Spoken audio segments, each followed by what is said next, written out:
अच्छा, एक मिसअंडरस्टैंडिंग ये है कि मेल्स का जो हेयर लॉस पैटर्न होता है उसके ऊपर मिनॉक्सिडिल यूज़ होता है, फीमेल्स भी यूज़ कर सकती हैं? बिल्कुल कर सकती हैं, मिनॉक्सिडिल भी यूज़ कर सकती हैं। आजकल प्रोकैपिल का बहुत अच्छा रिजल्ट आ रहा है, वो भी यूज़ कर सकती हैं और उसके बहुत अच्छे रिजल्ट हैं दोनों के। बिल्कुल सही। अब हेयर लॉस के ऊपर आइए, फीमेल्स में कितना इंसिडेंस है? बहुत ज़्यादा है, बहुत ज़्यादा है। फीमेल्स, वही बात है कि पीसीओ का वन सिम्टम हेयर लॉस भी है, ठीक है, और स्ट्रेस रिलेटेड भी है, यानी अनवांटेड हेयर ग्रोथ भी है। exactly. और जो आपके एसेंशियल हेयर है उनका लॉस भी है। स्कैल्प से हेयर लॉस भी है। न्यूट्रिशनल डेफिशिएंसीज, हमारे यहाँ आयरन डेफिशिएंसी इतनी कॉमन है, तकरीबन हर लड़की को आयरन डेफिशिएंसी है। विटामिन डी डेफिशिएंसी बहुत कॉमन है, तो ये they also contribute to hair loss. इसके अलावा थायराइड डिसऑर्डर्स हैं, वो भी they also lead to hair loss. Stress है, that leads to hair loss. Family history है तो उसमें भी वो एक। How you treat such patients? हम पहले जब पेशेंट हमारे पास आता है तो हम उसको एग्जामिन करते हैं, उनको ब्लड टेस्ट लिख के देते हैं, फिर हम उनके हेयर स्प्रे जैसे मिनॉक्सिडिल या प्रोकैपिल, मल्टी वाइटामिन्स, अगर हमें नज़र आए कि iron deficiency is the cause तो आयरन सप्लीमेंट ऐड करते हैं। Vitamin D is the cause तो विटामिन डी को ट्रीट किया जाता है।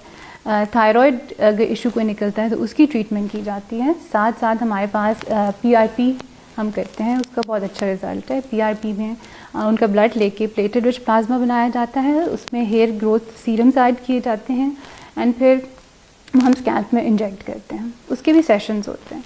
इसके अलावा लो लाइट लेज़र रीग्रोथ थेरेपी होती है, वो भी आपके हेयर फॉलिकल्स को स्टिमुलेट करती है।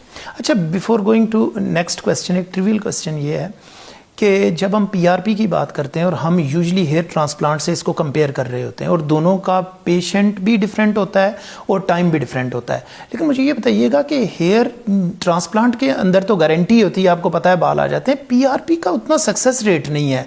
यानी लोग ये कहते हैं, इवन आपके कुलीग भी ये कहते हैं कि अच्छा वो ट्राई आउट करेंगे, हो गया तो ठीक है, नहीं हुआ तो इसका मतलब है रिस्पॉन्ड नहीं कर रहा था। क्यों पेशेंट पैसे खर्च करेगा इस पर? फिर देखिए, बात वही है कि पहले हमें सारे कॉजेज़ को देखना है। अगर आयरन डेफिशिएंसी है तो हम आयरन को ट्रीट करें, क्योंकि फिर उसका पीआरपी इतना इफेक्टिव नहीं बनेगा अगर उसमें आयरन डेफिशिएंसी है, ठीक है ना। फिर पेशेंट टू पेशेंट भी डिपेंड करता है। अगर नंबर ऑफ प्लेटलेट्स कम है फिर क्या होगा? फिर जाहिर बात है उसको भी ट्रीट करना पड़ेगा, फिर तो फायदा ही नहीं है। और वही बात है कि सिर्फ ये नहीं, it's a combination of treatment for hair. उसमें पेशेंट ने घर पे भी अप्लाई करनी है चीज़ें, हेयर स्प्रे करनी है, मेडिसिन जो हमने लिख के दी है वो खानी है, और पीआरपी एक बूस्ट करता है आपको। तो हम अगर इसको PRP is the part of a package जो हेयर ग्रोथ के लिए आप यूज करती हैं, this is not only thing. Exactly, सिर्फ ये नहीं कि पेशेंट कहे मैं सिर्फ पीआरपी करा लूँ, बाकी कोई ट्रीटमेंट मैं घर में ना करूँ, ना मेडिसिन लूँ, ना hair spray. No, it's a combination of treatment, और इसके लिए भी वही बात है, परसिस्टेंसी चाहिए। परसिस्टेंस है, पेशेंट कंसिस्टेंट है तो definitely result will appear. Doctor साहब, नेक्स्ट क्वेश्चन की तरफ चलते हैं। मुझे ये बताइएगा, यूजुअली ये कॉन्सेप्ट है कि जितने आपके प्रोसीजर्स हैं ये डॉक्टरों के लिए मनी मेकिंग है, इज दैट ट्रू?